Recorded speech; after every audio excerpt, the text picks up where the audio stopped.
I would like to be able to Yeah. tell my future generations what a movie theater is, but at the rate we're going, I don't have faith that I'll ever be able to do that again.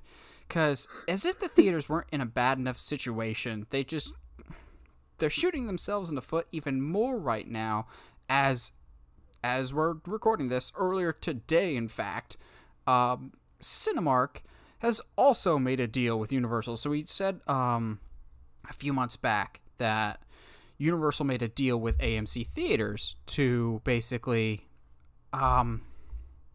shorten the theatrical window, basically, and now Cinemark's getting in on that too. So basically, the theatrical window is how long a movie has to be in theaters before it can go on demand. So how long a movie can be in theaters means how much money it can make at the box office, etc., etc. Well, Cinemark has now made a deal with Universal that if a Universal movie does not make $50 million opening weekend, then after 17 days, it does not need to be in theaters anymore, and it can go straight to video on demand, with Cinemark getting a cut of that revenue. I get what Universal is going for here. I really do. Mm-hmm. This is not a good idea, Cinemark. You're dancing with the devil here. This is not a good idea. We talked with AMC. It's always dangerous to be the first penguin in the water. I think it's almost just as dangerous to be the second one here, because now you're following somebody else's lead, and it might not be the best idea. And I don't know if this is the great idea here for Cinemark.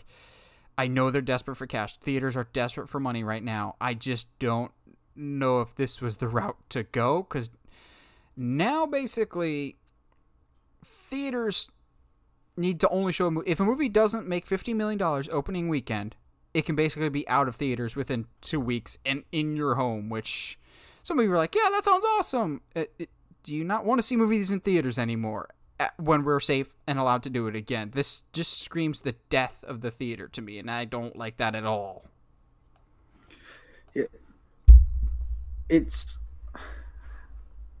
We just mentioned Infinity War. Can we just quote it and saying, I am inevitable? I mean, and in a way that this seems inevitable, and how the way the market has changed this year and potentially irreversibly damaged certain industries. As heartbreaking as it is, the market always adapts, and it adapts when it's financially and fiscally responsible to people. It's going to seek the easiest pathway forward in order to return income again and to turn a profit. It's not rocket science to figure out, and this is the least path of resistance for them, and it really, really hurts, because we're talking about, give me a ballpark here, Nathan, for the higher end movies. What are these? Where's the end for premium VOD pricing? Like, what? If you want to leverage it, if you know you have the market, could you imagine, like, people for smaller movies, you're not going to get away with it, but it's like, hey, if you guys want to see this Marvel film, like, there's nothing that dictates that they have to be cheap with what they charge us. Well, to counter that, I think there is a limit for right now, and that's, I think, around $20. Okay. Because that's kind of the average price right now for premium on-demand stuff, because Disney tried to up it for Mulan, and that backfired and blew up in their face hysterically, and it made my day, because Disney got on their high horse going, we don't need the theatrical experience. For $30, in addition to the $8 that you're already paying for Disney Plus, you can see Mulan. People didn't like Mulan, and nobody bought Mulan because they knew it was coming later. Whereas some movies are doing halfway decent with the $20 premium video on demand, like what I will dub the movie heard round the world, because I think it's what's going to start the movie Civil War. Oddly enough, is Trolls World Tour. That's what started everything. Trolls World Tour was like the first premium on demand movie this year. That was $20, and It didn't light up the on-demand market, but it did okay enough. So I do think premium video on demand is the future that we're headed to. I just don't like that because I like to see it in the theater. Yeah, Now the question I don't either.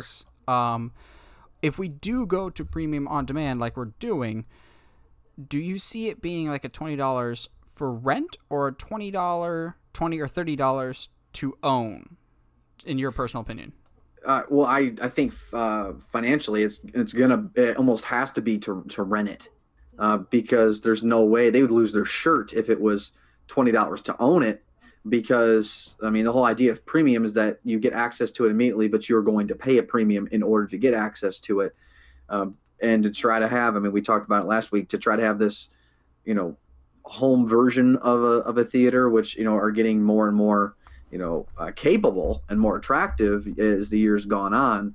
But I don't see how they get around the rentals, because if you break down the budget plus marketing, of course, this does offer a question though. Marketing's going to have to change, because usually give me the numbers here.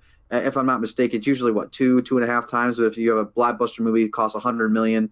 You usually have to break $250 million, right, to turn a profit because of marketing. Basically, whatever the budget is, double it for marketing and everything else. Do you mean I guess I'd have to ask this. Let me clarify this. Does marketing shift if you have premium VOD coming 2-3 weeks after a movie has premiered? Do they save money that way? I think they would save money on marketing, yes. Okay. Is it substantial though? I mean, well, if you don't have to run ads for 2 months on commercials, because and everywhere, if you can just put it up on a streaming service and say, hey, it's available. I mean, but see, even if you put it on a streaming service, like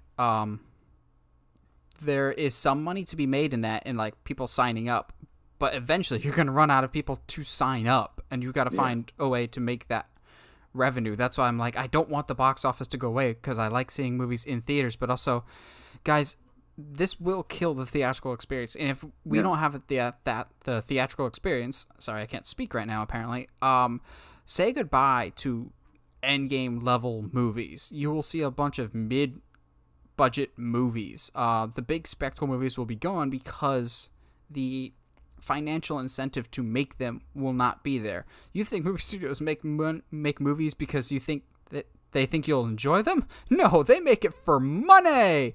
Why do you think the big, huge movies are big and huge? Because they make big and huge money. And if the money's not there anymore, they're not going to make those movies. We're not going to see the death of movies. We're going to see the death of large-scale movies, though.